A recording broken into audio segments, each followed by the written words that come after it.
మీ ఎలాంటి వ్యాపార ప్రకటనలకైనా వెంటనే మా ఛానల్ సంప్రదించండి. నమస్కారం గురుగారు. గురుగారు, చాలామంది సాధారణంగా ఒక ప్రశ్న అడుగుతూ ఉంటారు. మా ఇంట్లో ఏ పని చేసినా కూడా పెద్దగా ఏమీ కలిసి రావట్లేదు, డబ్బు నిలవట్లేదు, మనశ్శాంతిగా లేదు. ఏంటి మా ఇంట్లో ఏమన్నా దోషాలు ఉన్నాయా? ఇన్ కేస్ మా ఇంట్లో ఏదన్నా దోషాలు ఉంటే ఏ విధంగా తెలుసుకోవాలి? చాలా రకాల సందేహాలు ఉంటాయి. సో దీనికి సమాధానం ఏంటి గురుగారు?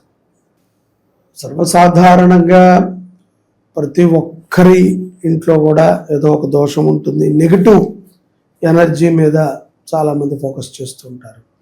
ఇంట్లోకి వెళితే ఏదో అప్రశాంతతగా ఉందండి, మనం ఆ ఇంట్లో కూర్చొని ఏదైనా తలుచుకుంటే అవ్వట్లేదు, బయటకు వచ్చి అనుకుంటే అవుతుంది. అది కొన్ని సందర్భాలలో వాస్తురీత్యా ఎక్కడో కూడా మనకి ఇల్లు అనేటువంటిది చాలా ప్రశాంతంగా ఉండాలి. మనస్సు ఎంత ప్రశాంతంగా ఉంటుందో ఇల్లు అంత ప్రశాంతంగా ఉండాలి. పాజిటివ్ వైబ్స్ ఉండాలి ఇంట్లో.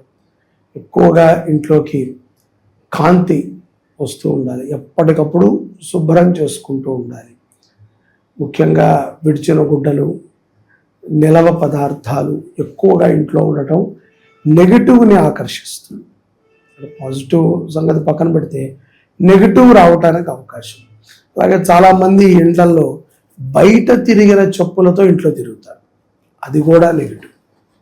అలాగే వంటింట్లో కూడా చాలామంది స్త్రీలు కానీ పురుషులు కానీ వంట చేసేటప్పుడు ఆ పదార్థాలు కొన్ని నోట్లో వేసుకోవటం, అక్కడ ఉన్న పప్పు బెల్లం నోట్లో వేసుకుంటూ చేస్తారు. ఇది కూడా ఇంటి వాస్తురీత్యా నెగిటివ్ని లాగుతుంది అని మనకు తెలుస్తుంది.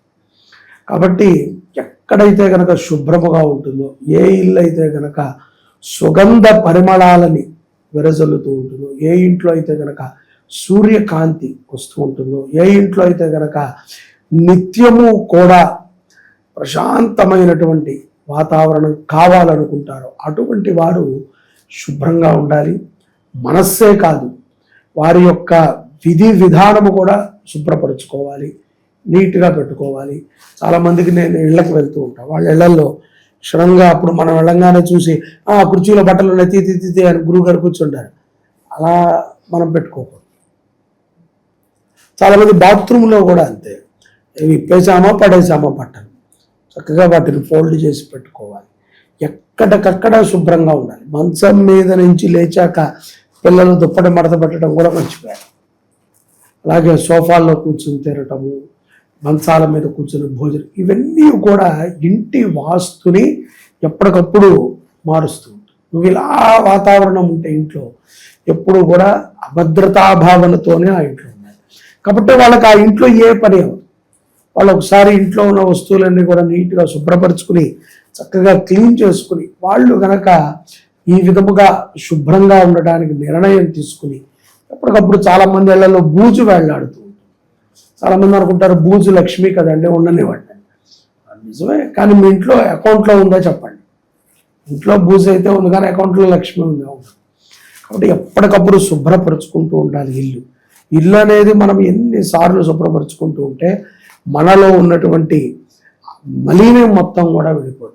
మన ఇంట్లో గురుగారు దోషాలు ఉన్నాయని తెలిపే సంకేతాలు ఇంకొన్ని ఏమన్నా ఉన్నాయా? ఏమన్నా ఉంటే తెలియజేయండి.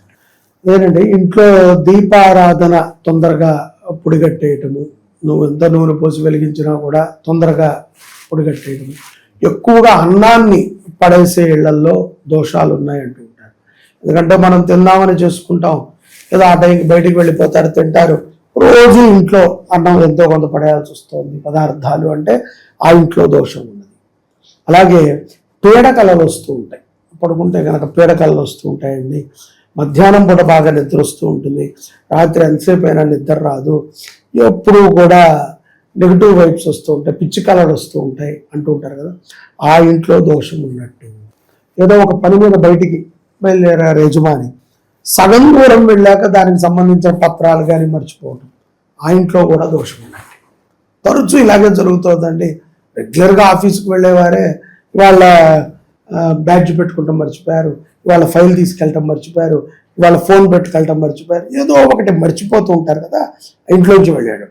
సో అది కూడా ఆ ఇంట్లో కూడా దోషాలు ఉన్నట్టే అని మనం భావించాలి. దానికి శాస్త్రీయంగా వాస్తు శాంతి వాస్తు యంత్ర ప్రతిష్ఠ అని ఉంటుంది.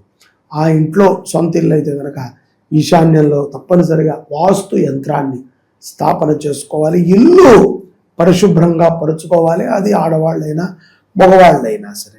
ఇంటి బయట ముగ్గు వేయాలి, అఖండ దీపాన్ని వెలిగించాలి. ఇదంతా ఒక పద్ధతి ఉంది. ఆ పద్ధతి ప్రకారంగా కనుక ఆ ఇంట్లో శాంతి పూజలు చేస్తే తప్పనిసరిగా ఇంట్లో ఉన్నటువంటి దారిద్ర్య లక్ష్మి తొలగి ధనలక్ష్మి అనుగ్రహిస్తుంది.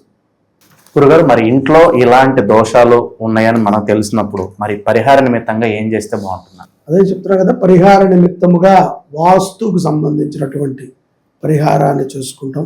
ఇంట్లో కుదిరితే కనుక వేదము అభ్యసించినటువంటి వారి చేత వేదపారాయణ చేయించటము, అలాగే కాటకాలు అని ఒక 3 పన్నాలు ఉంటాయి.